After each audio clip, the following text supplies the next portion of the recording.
Hello, hello, hello. This is the Digital Asset Universe, and I'm here today to show you another video about VeChain.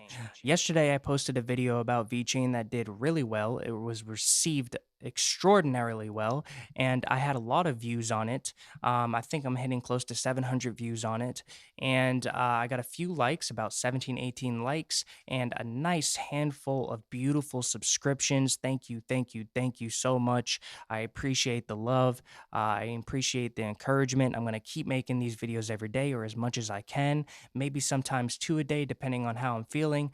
But I really appreciate the love. And I wanted to just make another video on VeChain since that one got so well received yesterday. I wanted to make another one. So this one's going to be a short video, probably not as long as the one yesterday, but this one's going to be on a chart that I found online on medium.com. And I'll actually place the link below so I can give these people credit for posting this awesome chart. But I'll place it below in the description so you can go ahead and go to this site and you can read more on it. There's a lot more here that I'm not going to really go over. I'm really just going to pay attention to this chart right here and just kind of run it down a bit to encourage you about VET because I really do see a lot of potential in VET. Honestly, it is my personal opinion. And like I said before, don't invest anything just from my opinion.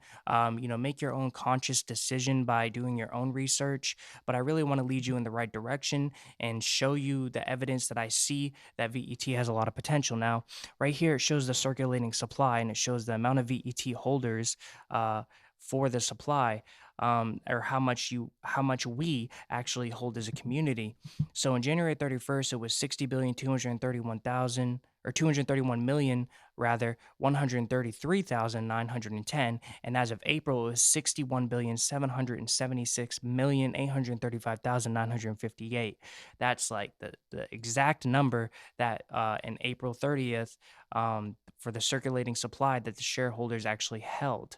And that's pretty amazing. That's 71% of the supply. Rather, I'm not hating on XRP. I love XRP. I have bags in XRP, but that is where a lot of speculation comes when it comes to Ripple and XRP, is because Ripple holds about 55% of the circulating supply. Now, what is nice about this one is actually the shareholders like you and me hold most of the supply, which means we are in control. We are the ones pushing VET, and we are the future of VET.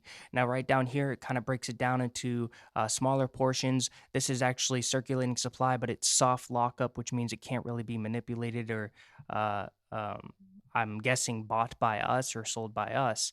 But if we go down here to the non-circulating supply, which I think is even more important to look at, you can kind of see how the company is using the amount of supply that they have not yet released. And so this is a good thing. And I don't know if you noticed, but a lot of these companies that are backing the cryptocurrencies that are out that people are investing in, they're using the supply that they have to further the development and further the marketing of their company and of the cryptocurrency that they're using. And this is a good thing. It's not a bad thing. A lot of people think it's a bad thing because they release if they give like a billion or a million amount of VET or XRP to another company to develop or further their company, that it's a bad thing because it's dropping the supply and people think it might inflate because of that, but it's just not true. Cryptocurrency it has like the least chance of inflating because there is an actual scarce amount of it. Even if it's 100 billion or 200 billion, there's still a scarce amount of it, and that decreases the chances. That decreases the chances of it inflating more than fiat currency like the US dollar. I mean, the US dollar has more of a chance of inflating than cryptocurrency, and that's a fact. It is a fact. So, but right here, not to go off topic too much, but enterprise investor pool. I guess are the investor for the enterprise of VET. This is the amount that the investor pool actually currently holds. Well, at least of April, they do, and it looks like they actually got rid of some. And I'm not too sure. I don't want to give you misinformation, but it looks like they got about 40 million they got rid of between January and April. So I'm not sure if that was sold off or released. I'm guessing it was just released and not really used for anything. But that's just a speculation. I'm not too sure. Now, right here is the co-founder development team. So this is what I'm guessing is used as development to further the technology of VeChain, to, like I said, further the technology and put more money into the development of VeChain itself.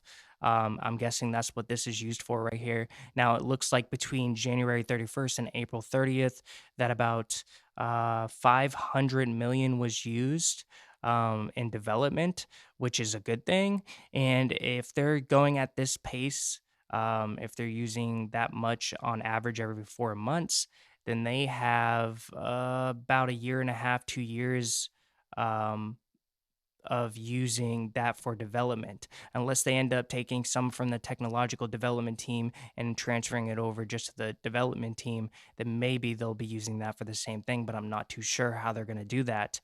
Now, for the technological development team, they have a lot more. They have about 7 billion right now, close to 8 billion. And between January and April, they used about 900 million.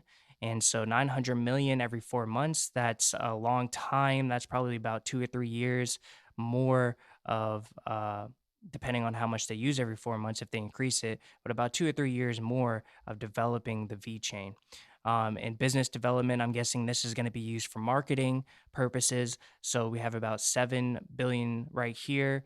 7 billion, it looks like about only 100 million was used. So it looks like they're not really marketing too much. And that's the thing, is if you look into a lot of these cryptocurrencies and like the companies that are actually backing them, they're not marketing as much as they could be.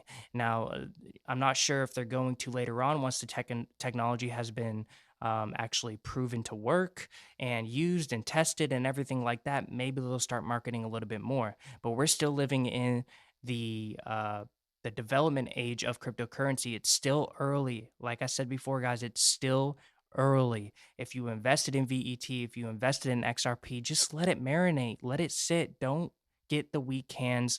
Don't drop it out. Just let it sit and see what happens. You know, I think in one of my first videos, I showed a bunch of quotes, and one of them was a Warren Buffett quote, and it said something similar to the stock market or investors. It was something like the stock market is just a game of the impatient versus the patient. And it's the same thing with cryptocurrency. It's the impatient versus the patient. It's like the impatient giving the money to the patient. So the impatient comes in, they get weak hands after about a year or two because they aren't making any profits. Then they take their money out or they make a small profit. And the people who waited years and years and years, they end up making the huge profits, and they are the ones who end up being millionaires. So essentially, what happened was the impatient came in, they put their money in, they took it out, and they gave the rest of the money to the patient. And that's exactly how the cryptocurrency market is going to work. It works similar to stocks. It's not stocks, but it works very similar. And all I got to say is, if you're going to put your money in something that you believe in, let it sit, let it marinate.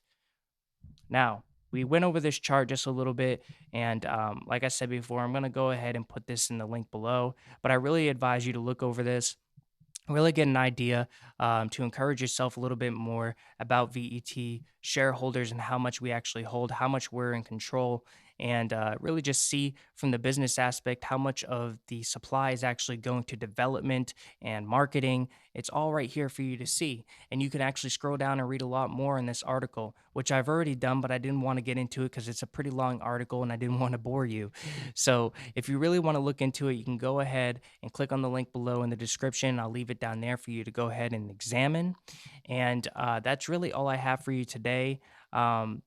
Besides that, I just also want to say about VET, it's still being tested in China. As we all know, China has partnered up with VET for the Walmart chain. And it's just the Walmart chain in China that's currently testing it out. I haven't heard any news about the United States doing it. I'm hoping we get there, because if we get there, then we already know we're going to see some large spikes in VET. And it's only a matter of time before that happens. What I'm guessing what's going on right now is they're testing it out. They're testing the VET technology out in China, Walmart chains, and they're just going to see how it works. If it works well, we probably will adapt it here too. So, everyone, this is the Digital Asset Universe, and I just want to say thanks for all the love. Thanks for all the likes. Thanks for the subscriptions. Thanks for the comments. Much love. Love you guys. Peace. I'm out.